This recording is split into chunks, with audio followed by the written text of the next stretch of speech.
Puro rose yung design. Pero lahat ng ano dito, lahat ng design, lahat ng makikita nyo, bawat tuldok sa lugar na to, kami may gawa nun. Tama. Bawat tayo. Kahit etong simpleng to, Kahit yung mga bato-batong yan. ito hindi siya base guys. Ball pens, pencil holder. Bumili lang kami ng flowers, ng bato, tapos yung bato pinagdidikit niya isa-isa. Tapos hindi kayo pupunta. Nakikita niyo yung bawat dot nung likod na yan. Bawat dot niyan, kami may gawa nun.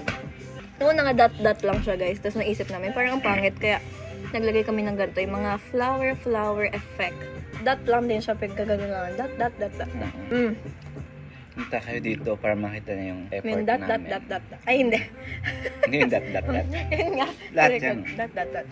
Kasi yung gilid-gilid nito, yun, yung mga pa-ribbon, yung mga pa-flower, umaakyat pa siya dun parang Spider-Man para lang makabit yung mga ganyan. Ito, benefits ng kapeng barako. Ito nag-search, ano yun, stock knowledge. Stock knowledge. Sige. Wala kang binabasa. Ang galing. Ito, acting Kapeng as... Barako is a post in Philippines. Coffee Acting... known for its... hindi search yun guys. Wala akong binabasa. Wala siyang binabasa. Sige. Wait lang. Ayan.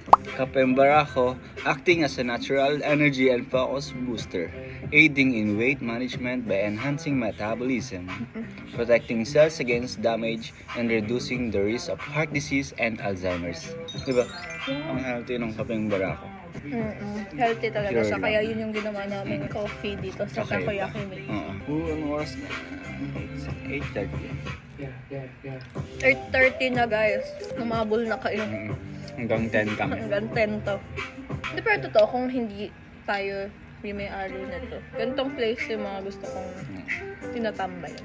Oo din, Yung yung ano, tahimik lang, Mahangin. mapuno, mahangin, nature. cozy. Cozy. Cozy vibes. Tapos date-date lang kayo, ganyan.